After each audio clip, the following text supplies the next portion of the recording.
De onde surgiu o conceito de nomes próprios? Naruhodo.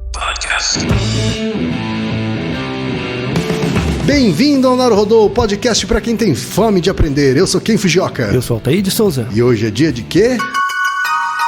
Ciência e senso comum. Vamos para os recados da paróquia, Altair. Bora. Número 1, vai no apoia.se e deixa sua contribuição. Já agradecemos. Número 2, vai no iTunes Store e deixa 5 estrelas e um comentário. Isso aí. E número 3, apresente o Naruhodo para uma amiga ou um amigo que não conhece o Naruhodo ou que nunca tem ouvido um podcast. Vamos aumentar o tamanho da podosfera. É isso aí. Antes da pauta, mais um recado, Altair. O Naruhodo está abrindo espaço para os podcasts das minas, porque representatividade é importante também na podosfera. O destaque de hoje vai para o Ponto G, comandado pela Ira Croft, minha amiga Ira Croft. Então ouça o recado que a Ira deixou para você, ouvinte do Naruhodo, e conheça o podcast Ponto G. Olá, eu sou Ira Croft, apresentadora do podcast Ponto G, um programa sobre mulheres para todos os gêneros. O Ponto G é um podcast que narra a trajetória de mulheres incríveis que marcaram a nossa história e que muitas vezes foram ignoradas ou esquecidas. E eu vim aqui fazer um convite para você, ouvinte, para você acessar o nosso podcast e conhecer a história dessas mulheres incríveis. O nosso programa tem caráter educativo e informativo, visando levar o máximo de conteúdo ao ouvinte em poucos minutos. Além disso, somos idealizadoras do movimento Mulheres Podcasters, uma ação criada para incentivar o trabalho de mulheres na mídia podcast. E que por meio da hashtag Mulheres Podcasters, você pode indicar ou conhecer podcasts feitos ou com mulheres. Agora, acesse aí o seu agregador de podcast e digite Ponto G. Assine e escute. Obrigada e até lá! Altair, temos pergunta de ouvinte hoje. Então, hoje vamos revelar um segredo muito importante do Ken Fujioka. É verdade, Altair, É verdade. é verdade. Logo mais. Vamos pirar o cabeção aqui, hein? É. A pergunta de hoje, Altair, veio do Fernando Carvalho, que tem 19 anos e é estudante de física. Olá, Ken, Altair, conheci o podcast no meio do ano passado e desde então era o meu passatempo favorito nas viagens de metrô quando cursava mecânica. Sem mais enrolação, a minha pergunta é um tanto complexa, espero que o Altair possa me dar uma luz no meio dessa escuridão. Vamos ver. Estava assistindo a um filme ambientado em períodos pré-históricos e percebi que os personagens tinham nomes e se tratavam por nomes. Daí veio a dúvida, de onde surgiu o conceito de nome? Quando foi necessário nomear indivíduos? Os nossos ancestrais que viveram durante a pré-história nomeavam seus descendentes? Ou eles se tratavam apenas por hierarquias, como grande líder ou algo do gênero?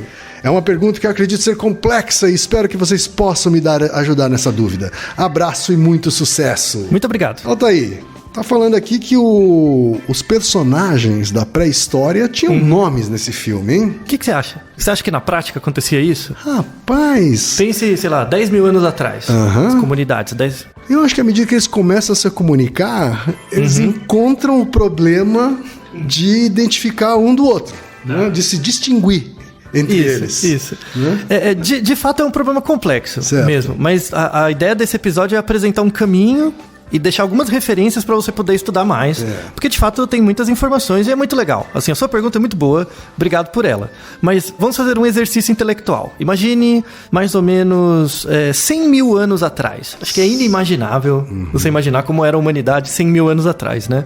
Mas dá para ter algumas pistas. Então, por exemplo, 100 mil anos atrás você tinha muito menos indivíduos do que tem hoje, existiam muito menos pessoas. Provavelmente elas viviam muito mais espalhadas em comunidades menores. Certo. Né? Você não tinha cidades, por exemplo. Eram você tinha grupinhos povoados, assim. Povoados com poucas pessoas, né? Os estudos de antropologia e mesmo biologia evolutiva falam que os grupos não eram maiores que 300 pessoas, os povoados, né? Eram bem pequenos. Então, imagine... Muitas vezes começava com uma família, né? Isso, era uma família estendida. E aí né? ele ia se estendendo. Né? Inclusive, eles tinham filhos entre si, né? Provavelmente. Pois é, assim. tinha uma endogenia maior e tal. Mas se você imaginar uma comunidade de 300 pessoas, uma cidadezinha, né? você conhece todo mundo. Sim. Né? Eventualmente, durante seu espaço de vida, você conhece todo mundo. Você só consegue ter registro de nomes a partir do momento que você tem a escrita, né? Mas a comunicação é muito mais antiga do que a escrita, a comunicação verbal, né? A comunicação verbal, inclusive, que a gente vê em outros organismos, ela não é exclusiva da gente. O que é exclusivo é a linguagem, mas a comunicação não. Praticamente todo organismo se comunica de algum jeito. A linguagem falada, você tem pelo menos 100 mil anos de história. Certo. Assim, pela evolução das estruturas morfológicas, pelo menos 100 mil anos. A teoria que se tinha é que pelo menos as pessoas, assim, os indivíduos mesmo sem linguagem, eles apontavam uns para os outros. Como a comunidade era muito pequena, todo mundo estava junto o tempo todo, então você falava ele, mas não dizia a palavra ele. Você apontava, esse ou aquele, né? Por exemplo, apontar é um resultado de um processo evolutivo muito longo. Nenhum símio aponta. Apontar mesmo, pôr o dedo, assim, sabe? Apontar ali, né? Nenhum símio faz isso. É mesmo? Nenhum. Então, apenas símios que passaram muitos anos em cativeiro. Certo. É muito raro, é coisa de um ou outro indivíduo, não é da espécie, que o indivíduo, o símio, por exemplo, um chimpanzé, ele aponta para uma coisa e faz um som. Isso é muito raro. Em geral, ele aponta e faz um som tipo... alguma coisa assim, tá? E isso é uma coisa eminentemente humana, apontar. Então... Quer dizer, uma coisa aparentemente simples é sofisticada. Isso, porque quando você aponta, isso dá a sensação de que você está distinguindo você do outro. Sim. Quando eu aponto pra você, é você e não é outra coisa. Claro. Eu não só separo você do outro, como eu separo você entre outros elementos que não sou eu. Sim, então, apontar... pressupõe um nível de consciência, assim, né? E de capacidade cognitiva muito maior. Certo. Tá? Então, no início, os nomes seriam essa ideia de apontar. Esse, aquele, naquele contexto é esse, no outro contexto é aquele outro. É uma maneira primária de se distinguir. Assim, isso. Distinguir uma pessoa da outra. Aí, posteriormente, esse atributo motor passou a ser um atributo cognitivo, e aí apareceu a linguagem, né? A linguagem falada por sons, e depois a linguagem escrita, né? A linguagem escrita, ela ganhou muita força com a agricultura. Porque na agricultura você conseguia produzir alimentos numa quantidade pequena de espaço e agregar mais pessoas. Antes da agricultura, as pessoas eram caçadoras-coletoras. Então essas comunidades de 300 pessoas ficavam migrando e pegando comida. A agricultura tem o surgimento dela em torno de 10 mil anos. O critério pelo qual os nomes surgiram, os nomes próprios, né? João, Pedro, nomes próprios surgiram, é porque com a aglomeração de mais pessoas numa mesma comunidade, principalmente por causa do avanço da agricultura, que mais pessoas moravam juntas, apontar não dava mais conta. Então não tem mais esse ou aquele, porque são muitos. Certo. E aí você tem que dar um nome, né? E aí a definição mais formal de nome é uma palavra que você usa com uma flexão nominal e não verbal. Certo. Então não é um verbo. O que significa isso? Então é uma palavra que ela não se flexiona, ela não sofre uma alteração na palavra como um verbo. Certo. Tá? Você pega um verbo, tem os... Que é conjugado, né? Isso, tem as conjugações do verbo. A flexão nominal não tem alteração. Então você é o quem, independente de quando, onde, como, é o quem. Certo. Tá? Ela é invariante. E esses nomes, a junção dos sons, os sons separados podem não ter nenhum sentido ou significarem outras coisas. Mas quando colocam-se juntos, aí ele cria uma identidade particular, que não necessariamente é relativa a algo que existe. Tá? A junção dos sons, por exemplo, podem não existir. Tá? Então, sei lá, ba e o a. Né? Ba, o a não existe. Assim, o ba pode existir para algumas palavras, o a para outras. Mas ba, o a não existe em português, por exemplo. Mas isso pode ser atribuído como um nome. Então eu vou usar isso como um signo que o significado é designar você. Perfeito. Tá? Então, a principal teoria é a agricultura. Quem tiver mais interesse sobre isso, esse é um livro que não fala só sobre isso, mas apresenta umas ideias muito legais sobre isso, que é um livro muito bom, que é o Sapiens, do Yuval Harari. Tá? Recomendo os dois livros dele, o Sapiens e o Homo Deus. Sim. Tá? São muito bons. E ele fala um pouquinho dessa questão da agricultura e dos nomes. São livros bastante conhecidos já na família Benor. Pois é. Principalmente pelo Braincast. Pois porque é. o Cris Dias recomendou esse livro há algum tempo atrás e provocou um boom de vendas. E vale muito a pena. Não, mesmo, o livro é bom mesmo. É verdade. Inclusive, aí, assim, a agricultura é a principal noção pela qual o nome surgiu, né? A capacidade de nomear pessoas por aglomeração. Só que não se tinha registro ainda, porque a língua, né, escrita surgiu há 6, 7 mil anos, né? E a agricultura há 10. O primeiro registro formal, guardado, assim, de que se tinha um nome, né? Que alguém usava, eu me chamo tal, foi em 3.200 a.C. Né? Então tem 5 Bem mil mais anos. perto aí. Bem mais perto. Então, 5 mil anos atrás, na Mesopotâmia, que hoje é a região do Iraque, se descobriu uma placa de argila, que a gente vai deixar a fotinho da placa, tá? Que a linguagem, a língua escrita, na verdade, na época era pictográfica.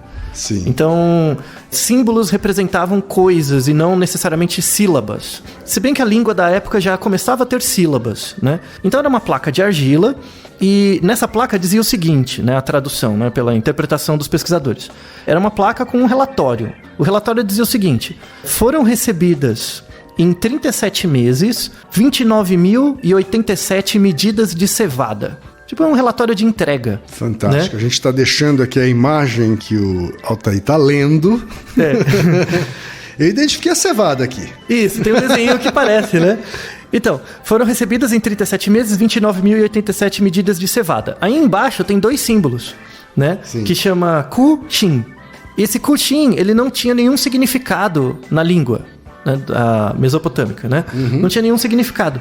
Então, leva a crer que esse era o nome de quem escreveu. Assinado Ku-Shin. Entendi. Já tem uma assinatura aqui. Já tem uma assinatura. Então, esse Ku-Shin... Nasce o conceito de autoria também, junto com o conceito de nome. Exato. Altair? Então, se alguém quiser dar um nome pro cachorro, pra alguém, sei lá, o nome mais antigo registrado na história é Ku-Shin. Ku-Shin. É K-U-S-H-I-M. Certo. Tá? Então todo mundo achava, o nome mais antigo deve ser o nome de Deus, de um rei, de um nobre. Não, era de um contador. Olha só. O Ku-Shin era um contador, né? Então os contadores. Pra quem gosta dos quadrinhos do Gilbert, né? O Gilbert era um engenheiro, né? É verdade. E aí tinha os bichos. Quando ele descia no submundo, ele encontrava os contadores, que eram os diabinhos, né? Verdade. Então existiam. O ser conhecido mais antigo do mundo era um contador. Tá? Então, Faz sentido o primeiro nome ser de um diabinho, né? Pois é, então contadores fiquem felizes, tá? Mas o que não quer dizer que não exista a ideia de autoria. A ideia de autoria é até mais antiga. Se você voltar, isso não é um nome necessariamente, mas 30 mil anos atrás, no sul da França existem várias cavernas onde você tem registros de populações muito antigas que viveram lá. Pinturas e tal. Muito legal, viu? Vale a pena. A região de Montpellier e mais pro sul. Tem uma caverna que chama Chavet, em Pont-d'Arc, em que uma pessoa, coisa de 30 mil anos atrás, colocou a mão dela na parede e fez uma marcação, fez um molde da mão. Certo. Então ficou uma marca da mão dela. E isso é uma forma de autoria. Tipo, eu existo, essa mão é minha. Né? Então seria o primeiro registro não escrito de um nome. Que não é um nome, mas é a mão de alguém. Tá? Certo, não é um nome, mas é um signo de identidade pessoal, né? Então, porque eu sou eu, né? É interessante que esse mesmo padrão de nomes, né, por mãos, assim, também foi visto na Patagônia, mais recentemente. Então, se você for na Patagônia, tem uma caverna que chama Caverna das Mãos, que tem várias mãos. Várias mãos de populações antigas que colocaram, né, usando o mesmo padrão de pintura, aliás. É muito interessante, vale a pena a visita, tá? Então, temos esse registro, né? As mãos de Hollywood, elas são mais fáceis de distinguir, né? Pois é. Tem as mãos lá, mas tem o nome da pessoa também, né? Porque você não conseguiria identificar pessoalmente o indivíduo. Mas pensando numa comunidade pequena, outras pessoas que veriam aquilo talvez tenham uma noção maior de quem foi. Essa é a mão de fulano, é isso? Esse dedo gordinho não me engana. Né? Certo. Então, mais recentemente, o nome é uma flexão nominal, né? Um termo que surgiu para identificar você, mas... Tudo bem, então as comunidades foram crescendo. Agora imagina que você tem 2 amigos chamados João, né? Se você tem 2 amigos chamados João e sua comunidade não é muito grande, tudo bem, né? Mas conforme as cidades vão aumentando, vão ter muitos Joãos, né? Pedro, sei lá. Vai ficando complicado, né? Também diferenciar as pessoas só com um nome. E aí que surgiu a ideia do sobrenome, né? Então, não é mais o João, é o João da rua tal. É o João filho do ferreiro. É o João médico. Então, o sobrenome ele surgiu também por conta da aglomeração de mais pessoas em cidades. Certo. Então, uma forma de particularizar as pessoas. E aí tem estudos muito legais sobre os sobrenomes. Quais são os motivos das pessoas terem sobrenomes, né? Os nomes, né? O nome próprio, o primeiro nome, ele foi atribuído como uma junção de sons. Então, é muito difícil estabelecer um critério, né? Mas uma vez que o nome é inventado, ele pode ser repetido. Sim. Tá? Não tem uma teoria pelo qual que nomes são mais comuns do nada, assim, né? Os primeiros nomes, né? Por que Ku-Shin é o primeiro nome? De onde surgiu o som, né? Não se sabe. Não se sabe, tá? Mas você ter um nome, ao mesmo tempo que te identifica, te define. Isso é muito importante na religião. Por exemplo, no hebraico, você tem o nome de Deus. Deus veio para Moisés, por exemplo, na história, e disse o nome dele para Moisés, né? Só que o jeito que o nome de Deus é escrito no Torá, né, que é a Bíblia judaica, uma tradução seria YHWH. Você consegue ler esse nome? Eu não consigo. Então, porque não tem vogais, né? Então, esse seria o nome de Deus. Em hebraico, quando você coloca as consoantes, às vezes você faz marcações com pontinhos para dizer qual vogal é associada com aquela consoante. Certo. Então, se eu tenho W e eu faço um pontinho num certo lugar, esse pontinho me dá a noção de que acompanhado desse W é um A. Tá. Entendeu? Por exemplo. Só que no Torá não tem os pontinhos. Ou seja, aquele é o nome de Deus, só que você não consegue falar. Certo. Entendeu? Por exemplo, os judeus ortodoxos chamam esse símbolo de Javé ou de Jeová. Né? Mas na verdade, a rigor, o verdadeiro nome de Deus se perdeu. Então por isso que Deus não tem nome, né? Deus é Deus porque não tem, você não consegue entender. Porque se você der nome, você limita. E ele não tem limite. Isso no cristianismo tem uma força muito grande. Quando você faz protocolos de... Os padres na época, né, da Idade Média, faziam protocolos de exorcismo, né? Uma das formas de você extirpar o diabo da pessoa era dizer o nome do diabo. Então você fazia toda aquela coisa lá, né? E saia demônio, mas aí você tinha que falar o nome do demônio. Porque na hora que você fala o nome do demônio, você entende ele e ele deixa o corpo. Certo. Né? Então, o nome tem essa questão de limite, né? Eu defino, logo eu conheço. Isso é muito, muito interessante para pessoas que, por exemplo, têm uma doença e não sabem o que é. E a partir do momento que ela descobre o diagnóstico, ela fica mais tranquila. É o mesmo processo psicológico. Sim. Sabe? É muito interessante nesse sentido. Dá um certo individual. conforto. Dá um eu certo consigo conforto. dar nome àquela coisa. Isso. Então isso tem um lado bom e um lado ruim, né? O lado bom é o conforto, o lado ruim é porque você se limita também por isso. E aí tem a questão do diagnóstico, da taxação, né? Claro. Então isso dá para entender. E todo o estigma que envolve aquele Isso, nome. envolve a questão do estigma, né? Então Deus nunca vai ser conhecido, mas o diabo é. E o diabo é conhecido e por isso gera o estigma. O diabo tem vários nomes. Tem vários nomes e várias definições. Então isso é muito interessante, né? Que vem toda dessa questão do nome. E entrando na ideia do sobrenome, as razões pelas quais as pessoas tinham um sobrenome, né? Os termos do sobrenome, tem basicamente 4 origens, tá? A primeira, você tem um sobrenome associado ao trabalho que você faz. Sim. Os nomes em português, eles são muito mais recentes, né? Porque o Brasil tem 500 e poucos anos. Claro. Então, vou dar exemplos do inglês. Por exemplo, Smith, né? Smith é o forjador, né? Sim. Por exemplo, o Miller, né? Do mill, de trabalhar na fazenda, né? Como colheitador e tal. Então você tem sobrenomes relacionados a trabalhos. Tem né? aquele nome alemão famoso, né? Que é o Schumacher, né? Isso. Que é a versão de shoemaker, né? Que Exato. é o sapateiro. Exato, isso, todas essas versões, né? São nomes mais da plebe, né? Mais simples. Você tem também sobrenomes associados com localização geográfica. Então, Bush, Um bosque. ou Hill, ou Bridge, né? Também são nomes associados àquela ponte, àquele local onde eu nasci. Na Itália você tem muito o próprio nome da cidade, né? Isso. Assim, né? Que é, então, fulano de Firenze. Isso, né? exato. Beltrano de Nápoles, né? Por exemplo, Arquimedes de Siracusa, nasceu em Siracusa. Pitágoras de Samon, né? Então tem a região onde você nasce. Isso é uma questão cultural mesmo das populações. Você tem uma outra razão dos sobrenomes, é uma descrição individual. Por exemplo, Young. Então, é uma pessoa jovem. Então, às vezes, o sobrenome é algo que aquela família... Uma característica, da sim. família, né? Que em português você tem um sobrenome de família que chama Novo. Verdade. Então, João Novo, né? Esse Novo tem essa origem. Pinto também, né? Que é uma marca, né? Você tem uma marca, tá? E por ancestralidade. Então, eu sou o João da família tal. Então, um exemplo mais famoso de filme é o O'Connor. Família Connor, né? Of Connors. Isso, exato. Que são nomes muito relacionados à Inglaterra, né? E região. Isso, Escócia, Irlanda. né? Nomes em espanhol. Bretanha. Nomes em espanhol e tal. Então, esses 4 são os principais padrões de nomes, né, relacionados com por que a gente tem os sobrenomes, né? E eles refletem questões históricas. Por exemplo, os judeus foram perseguidos por muito tempo, em vários séculos, né? Sempre foram, mas principalmente mais recentemente, 18, 19 e 20, foram perseguidos, principalmente a questão da Segunda Guerra e tal. E teve uma imigração deles, né? E muitos se emigraram para a Península Ibérica, Portugal e Espanha, e mudaram de nome. Sim. Né? Aí tem o conceito de novo judeu, né? Como eles mudaram de sobrenome, eles mudaram para um sobrenome comum, que são sobrenomes de árvores. Então, Carvalho, Figueira, Oliveira. São nomes de novos judeus, né? Isso aconteceu, por exemplo, em vários países, né? Na Turquia, na região do Oriente Médio mesmo, muitas pessoas imigraram para outras áreas na Europa e mudaram de nome, tá? Isso é muito comum. Outra coisa, por que rei, por exemplo, nobres, tem nomes grandes? Você lembra Dom Pedro? Às vezes era um desafio. Eu lembro da Daenerys. Daenerys, isso. Daenerys, mãe dos dragões. Né? Isso, das séries, Zilhões de nomes. Isso. Mas às vezes quando você tá no colégio, tipo, faz competição, decorar o nome de Dom Pedro. Claro. A família real brasileira, né? A portuguesa, né? A coroa portuguesa tem os nomes grandes. Vários nomes. Isso. Né?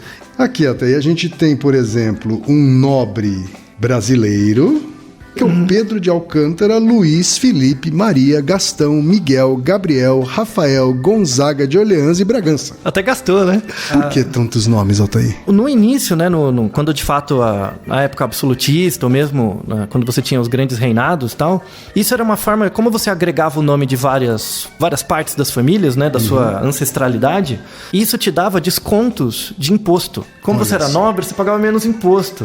Então você incorporava no seu nome todas as ancestralidades possíveis, isso, porque em cada região que você visitasse, você ia ter descontos fiscais. Olha só. Né? Então, essa era uma razão. Principalmente na região ibérica, né? Então, por isso que os nomes, por exemplo... Economizar em impostos é um bom motivo, hein? É um bom motivo, né? O cara nem ia lembrar. Se isso me garantisse isso hoje também, eu adotaria vários sobrenomes. Você teria vários sobrenomes, né? Ainda bem que não funciona mais. Já pensou? No RG não ia caber, né? Ia ser uma folha.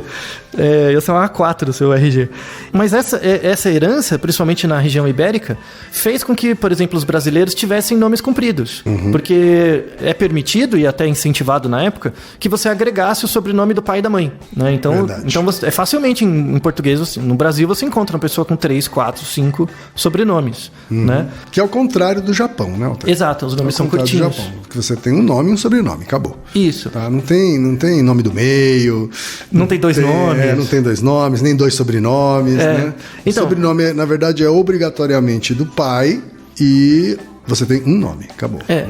No Japão, de fato, tanto o marido quanto a esposa tem que adotar um nome só. Mas, recentemente, mudou uma legislação lá em que continua essa regra. Então, se você casa com alguém, tem que manter um nome. Mas não precisa ser o do marido. Agora eles podem escolher o da mulher. E isso acontece principalmente quando você não tem mais herdeiros com aquele nome na família da mulher. Isso, para manter a família. Então é uma forma de manter o sobrenome vivo. Isso. Já que você tem que escolher um. Né? Então, para dar continuidade àquele sobrenome, você tem essa flexibilidade. E isso é muito interessante porque no Japão, como é um país pequeno e você tem controle do declínio populacional há muito tempo, você consegue, pelo seu sobrenome, saber aonde você nasceu e, inclusive, achar o registro dos antepassados. Então, é muito importante, né, manter essa questão com os nomes, né? Em Portugal, isso veio para o Brasil, você pode agregar o nome do marido e da esposa, né? No mesmo nome do filho. Aqui no Brasil, muita gente sabe, você pode... Continua sendo bem patriarcal aqui também, né? Continua sendo mais patriarcal. No final das contas, o último sobrenome, em geral, é o do pai. É o do pai. Isso em Portugal. Na Espanha é invertido. Ah, é? O primeiro é o do pai e o segundo da esposa. Agora no Brasil, a partir de 2002, né, com a mudança do Código Civil, o homem também pode, assim como se caso queira, né? Então, antigamente, quando você casava, a mulher tinha que assumir o nome do marido. Certo. Agora, se o homem quiser, ele pode assumir o nome da esposa ou não mudar. Ou ninguém assumir nada. Ou ninguém né? nada. Cada um continuar com o seu sobrenome. Isso. Né? Então, isso foi só a partir de 2002, que é hoje à tarde, né? Muito recentemente. É verdade. Né? Então, eu considero isso um avanço, Altair. Mas é mesmo. Mas é um avanço mesmo. E aí, agora, vamos chegar ao nosso segredo, né? Qual que é o seu nome de verdade? Meu nome é Ken Fujioka. Então, isso é o seu patronímico, né? É o seu nome que você usa assim É o seu patronímico. É o seu nome de guerra, né? Assim, é o nome que todo mundo usa. Mas assim, se eu pegar o seu RG, vai estar escrito só Ken Fujioka? Não, vai estar escrito Emerson Ken Fujioka. Meu Deus! Nem eu sabia disso! Olha quanto tempo conheço quem não sabia disso. Efeito som de cérebros explodindo, Reginaldo. Isso, pessoas desesperadas. Assim. Por que te deram esse nome? Pois é, rapaz. Em japonês, era suficiente Ken Fujioka, né? Isso. Um sobrenome e um nome, né? E no Japão... Ken é nome, Fujioka é sobrenome. Tanto que lá no Japão eu sou Fujioka Ken. O sobrenome primeiro. O sobrenome tem mais importância, né? Pra eles. Só que Até a década de 70, mais ou menos, muitos cartórios obrigavam as famílias japonesas a registrarem um nome reconhecido como brasileiro. Pra não ficar muito Não um nome esquisito. brasileiro, porque Emerson não tem nada de brasileiro, né? Mas um nome reconhecido como brasileiro. E aí os meus pais escolheram Emerson.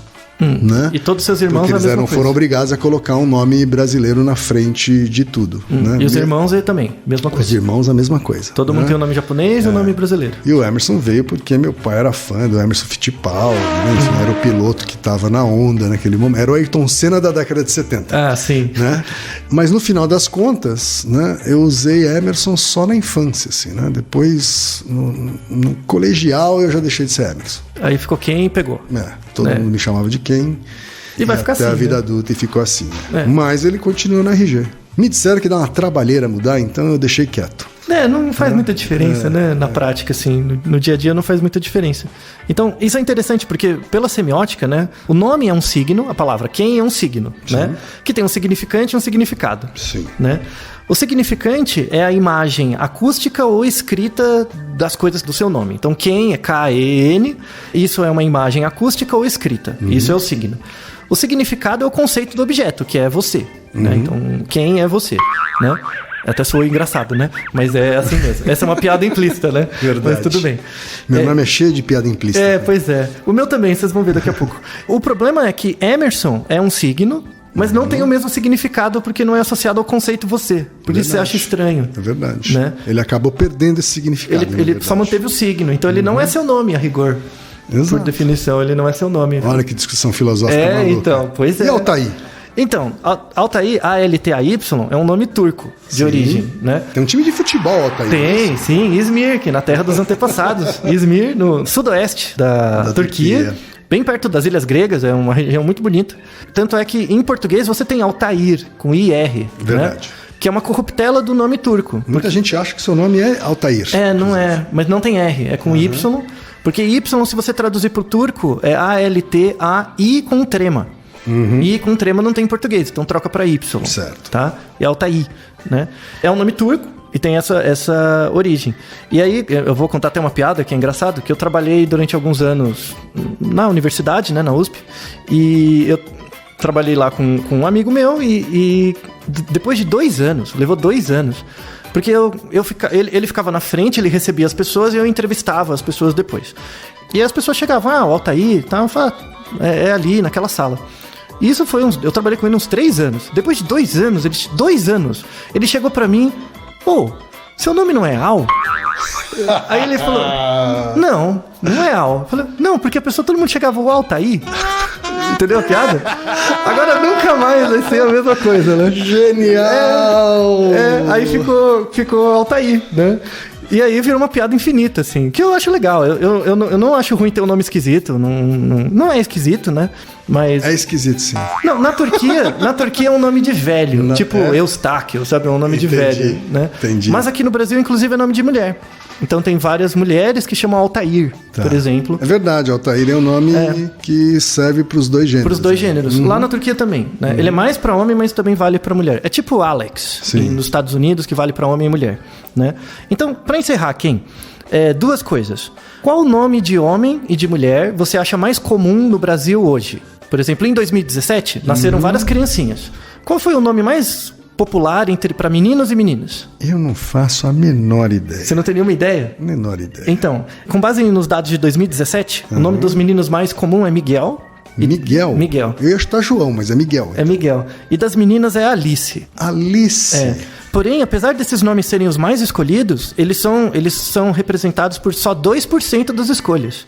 Então, 98% são outros nomes. Então, foi muito diluído. Tem uma cauda longa aí. Isso. Se você comparar com os dados de 1940, era João e Maria, os nomes mais comuns, e representavam quase 20%. Olha só. Então teve uma diluição muito grande dos nomes e também dos sobrenomes, né? Variou muito.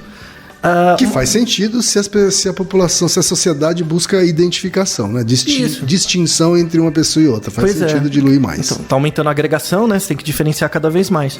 Para quem quiser tiver interesse em buscar mais informações, a área de estudo que estuda os sobrenomes é chamada onomástica. Sim. Onomástica. Então você pode procurar.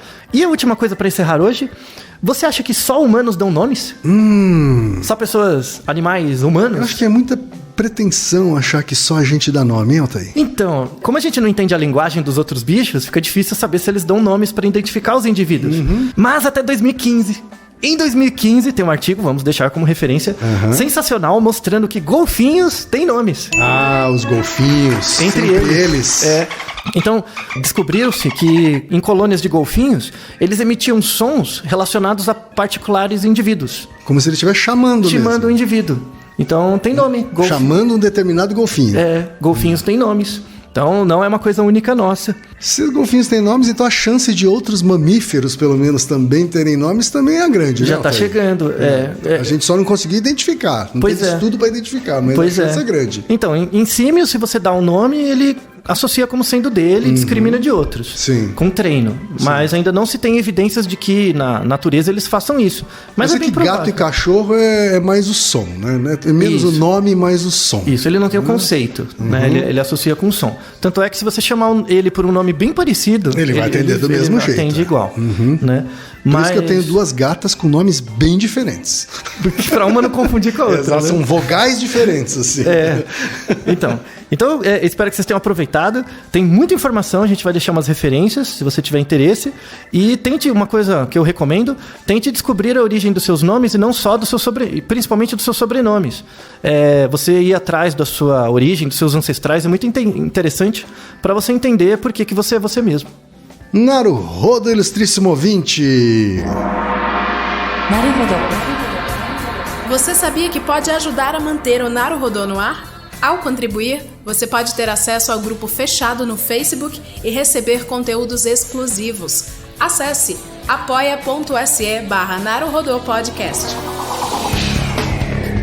E você já sabe, aqui no Naruhodo, quem faz a pauta é você. Você tem alguma pergunta pra gente ou quer comentar algum episódio? Escreva pra nós. podcast@naruhodo.com.br. Repetindo? podcast@naruhodo.com.br. E lembre-se, mande nome completo, idade, profissão e a cidade de onde você está falando. É isso aí. Naruhodo.